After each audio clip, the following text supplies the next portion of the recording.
अंधेन तमसावृता तास्ते प्रत्यापि गच्छन्ति ये केचात्महनो जना. I start today's discussion with this wonderful shloka from Yajurveda talking about guilt, which has been experienced almost by every human being.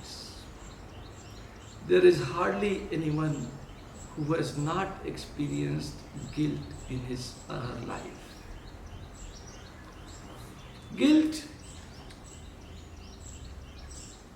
we go about it in little details, and before then that we try to understand what this slok says. Asurya naam te loka. Those people who refuse to pay heed to understand their inner voice, to understand their inner conscience, and do whatever they feel like. Every human being has consciousness. This consciousness keeps guiding him in form of intuition. Every time you want to do some work, your consciousness tells you whether you should do it or you should not do it. But there are some of us, or all of us, at different point of our life, when ego becomes very strong, we do not follow our consciousness. We do not follow our inner voice and get indulged in selfish activities, sinful activities, the activities which you know that they are not good for you, you get involved in those activities. Like every one of us know that smoking is bad. But ego doesn't hear it. We start smoking and we have guilt present in ourselves at all times that we are smoking. So any time, anywhere when we are not following our inner conscience, that time guilt gets born. And then this guilt makes you to remain in continuous utter darkness. In continuous darkness. And this darkness divides you of knowledge and happiness. Happiness can only be attained by wisdom. This guilt does not allow the wisdom to come into you, and because of that you are not able to attain happiness in your life. In order to attain happiness, you have to follow your inner self. Your soul always guides you. And this I am saying in the worldly matters, but it is not your soul which guides you.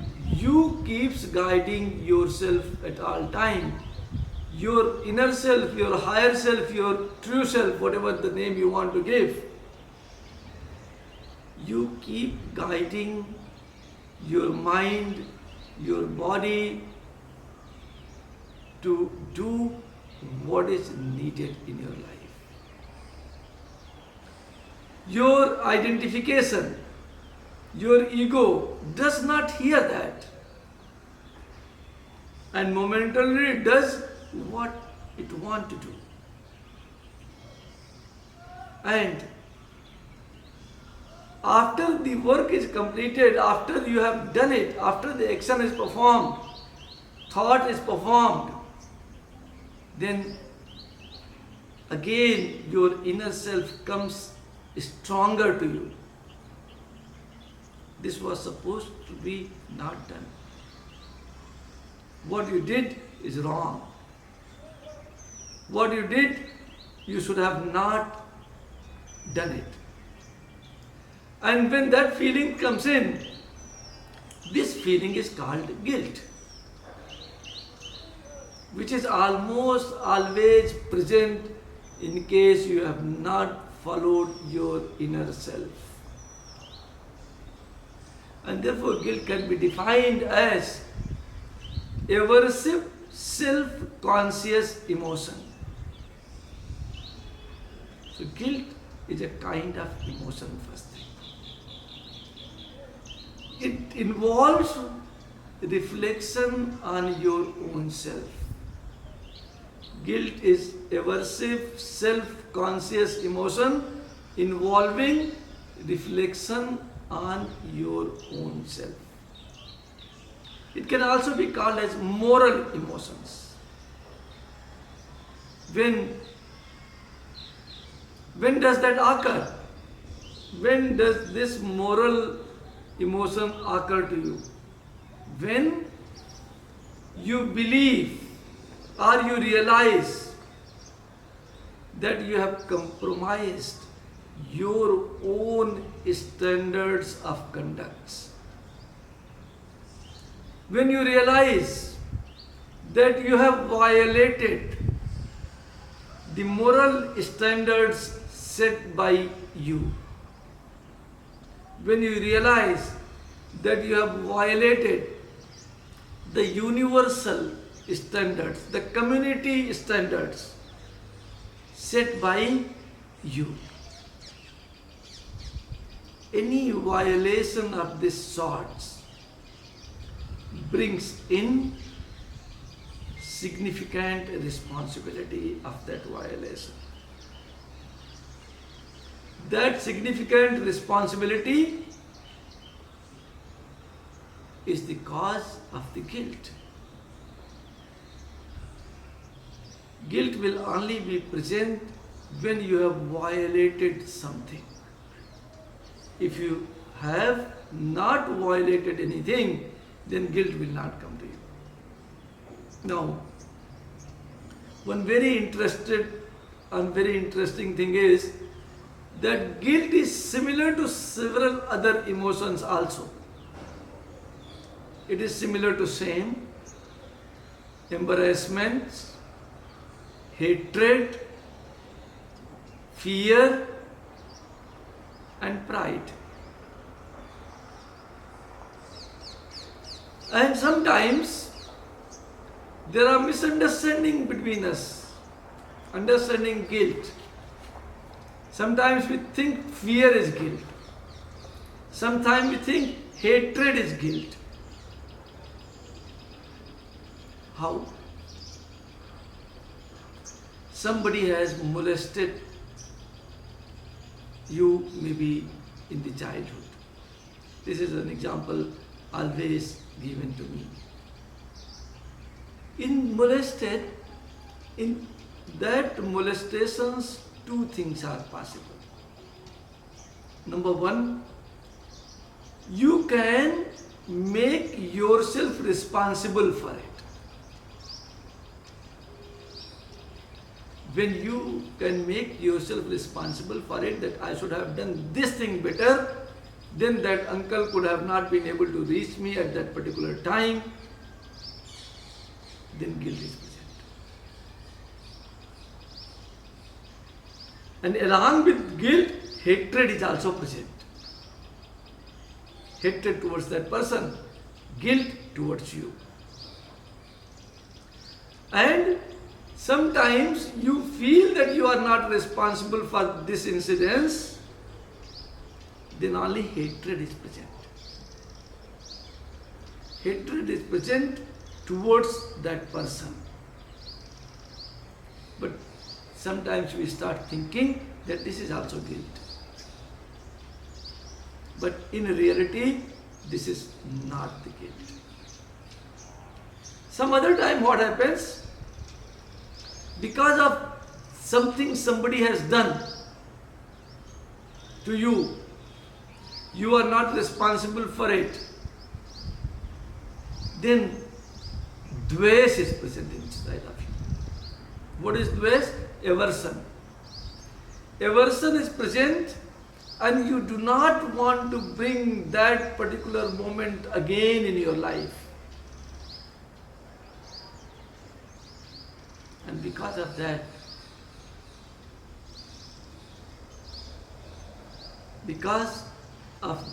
aversion, a fear is always present in you. That maybe the guy comes in and he does the same thing again. And due to that fear, you are not able to live in peace. But this is not guilt. This is fear. So, I want to make it very clear before we move to this 5-day retreat that guilt is closely associated with hatred and fear. Closely associated, but is separate than fear and hatred. Guilt can also be present along with fear and hatred. Guilt can be present in absence of fear and hatred, but it is a separate emotions than fear and hatred. When I go to the next chapter, I think I'll be discussing about guilt and emotions. Then you will be able to understand it maybe much better. But here I want to mention this much, that guilt is a separate emotion than fear, separate emotion than hatred. Sometimes guilt, hatred, fear, all three are present together. Sometimes guilt and hatred is present. Sometimes guilt and fear is present. Sometimes only guilt is present. Okay, so let us not associate the meaning of guilt as the meaning of the fear.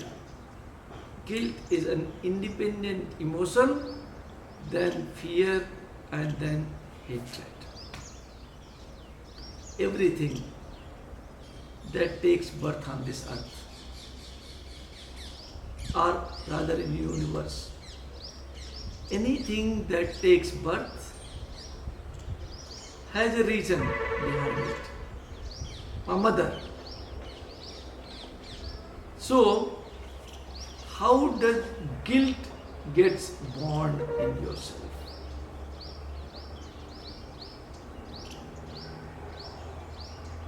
You know.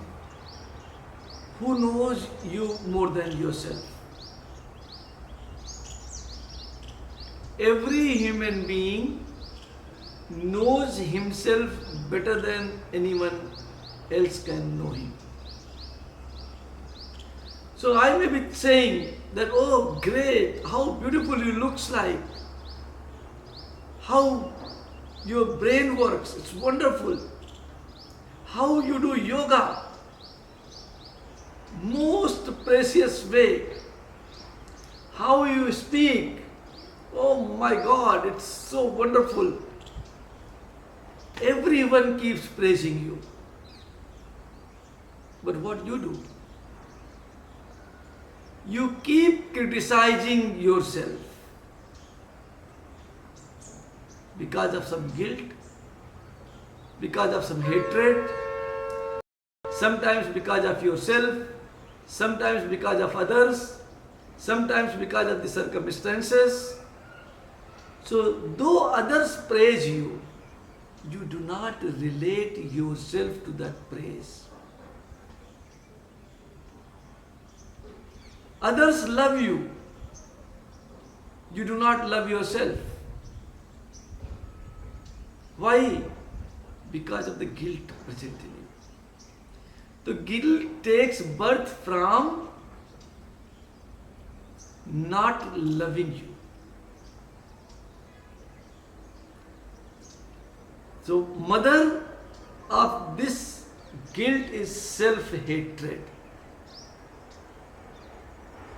If you start loving yourself, maybe guilt doesn't come in. It always takes birth from the lack of self-love.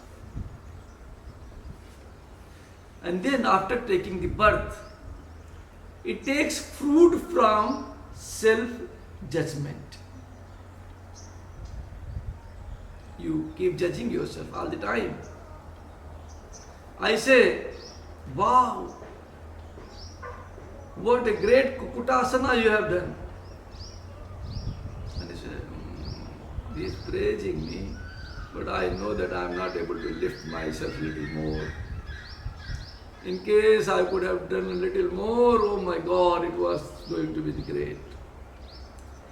But not today, tomorrow you will be able to do a little more. What is the problem? There is no need for self-criticism and there is no need for self-judgment.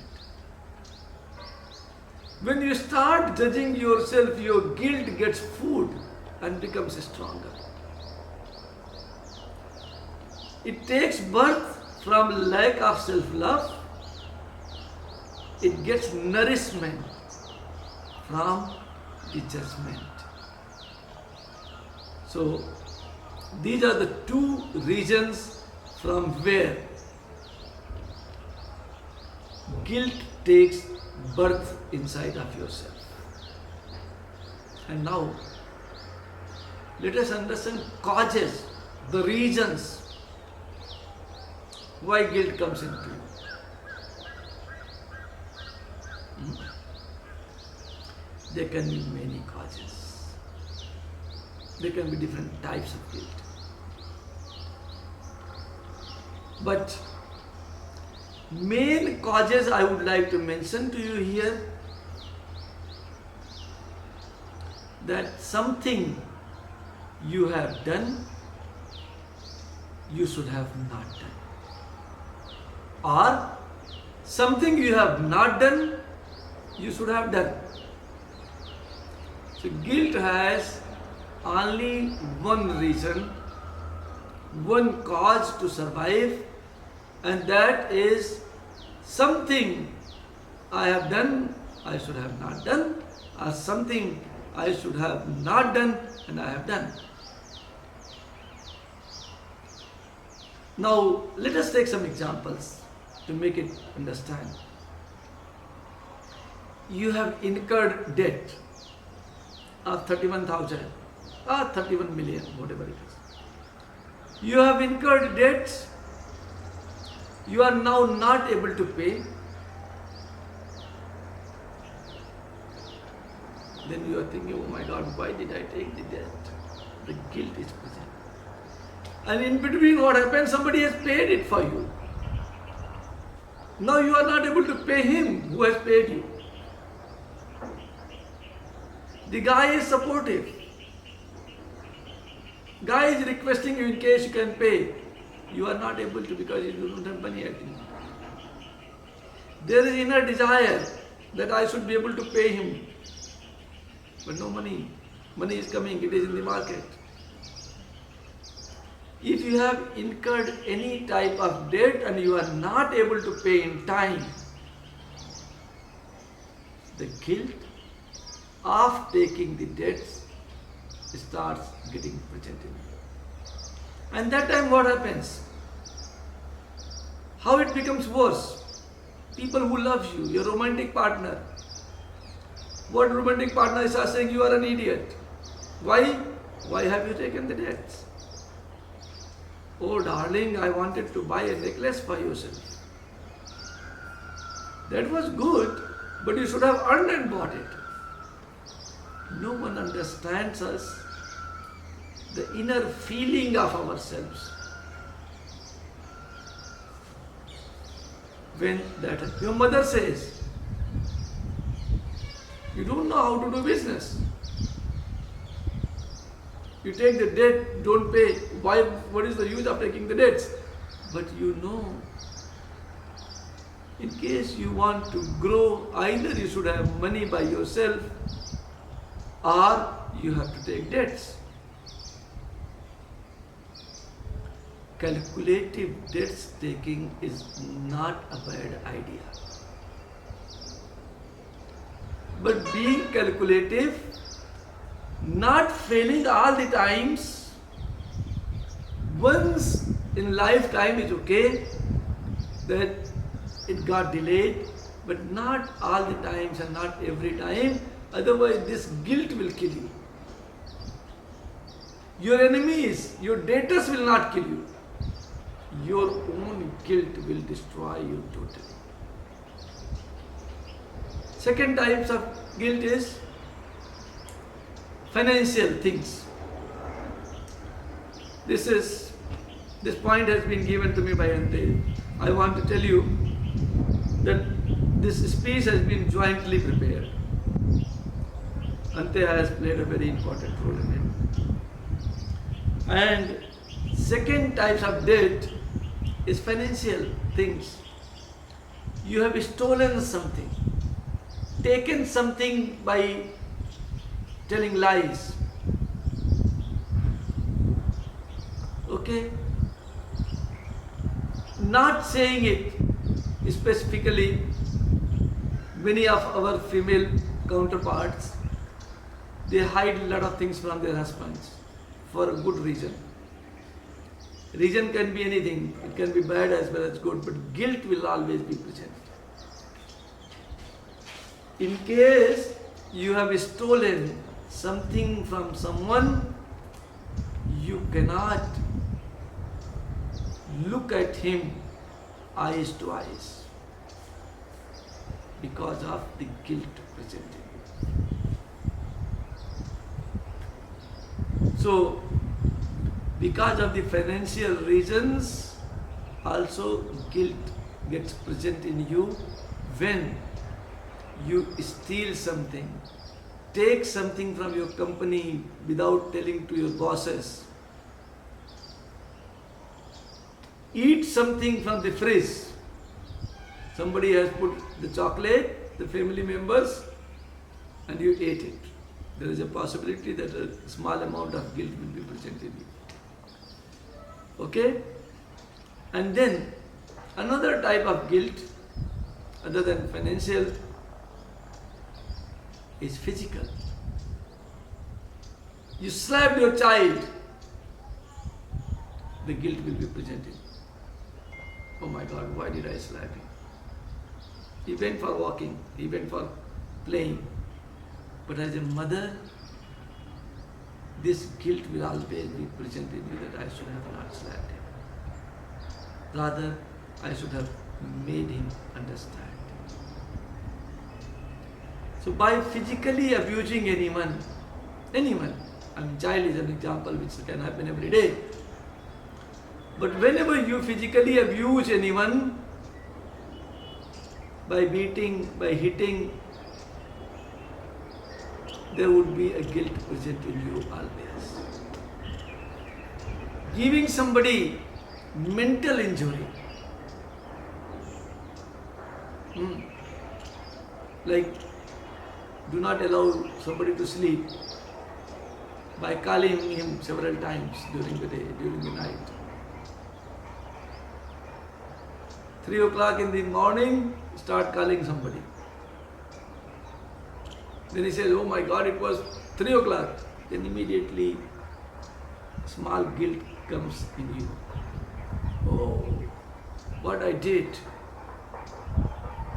And in the time differences, like in our group, somebody is in Germany, somebody else is in America, somebody is in Caracas, somebody is in India, somebody is in China, somebody is in Australia. So you have to keep 6 watches in case you want to talk to everybody. So whenever you provide mental injury to somebody, that time also guilt remains present. present in you. And the softest example I have given is calling somebody in the night. But there are many difficult mental injuries also. Make a call to someone. Like, and tell something he doesn't like. He will not be able to sleep for the whole night, and you will also not be able to sleep for the whole night. He will be thinking, why did you say this? And you will be thinking, why did I say this? As a normal human being, if you are not a criminal.